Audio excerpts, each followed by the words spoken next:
జై శ్రీమన్నారాయణ. కార్తీక పౌర్ణమి ఈరోజు చాలా శుభదినం, మంచి రోజు. అయితే ఈ కార్తీక పౌర్ణమి సందర్భంగా మా కులదైవం అన్నటువంటిది శ్రీ సింహాద్రప్పన్నను ఆ గద్దె దించుతాము.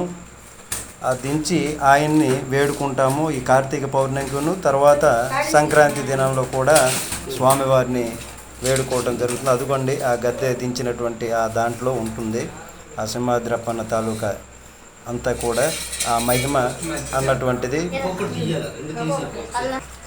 ప్రసాదం పంచామృతం కలపటం జరుగుద్ది. అట్లాగే ఆ గద్దెలో దాంట్లో సింహాద్రప్పన్న ఉంటారు. అది మన హిందూ సాంప్రదాయ విశ్వాసము. కాబట్టి అందరికీ కూడా కార్తీక పౌర్ణమి శుభాకాంక్షలు. అందరూ కూడా కార్తీక పౌర్ణమి చాలామందికి ఉంటుంది. చక్కగా కార్తీక పౌర్ణమి ఈ పూజ కార్యక్రమాన్ని చేయండి. ఆ తర్వాత నందాదీపాన్ని వెలిగించండి. వెలిగించి అందరూ పవిత్రులు కండి.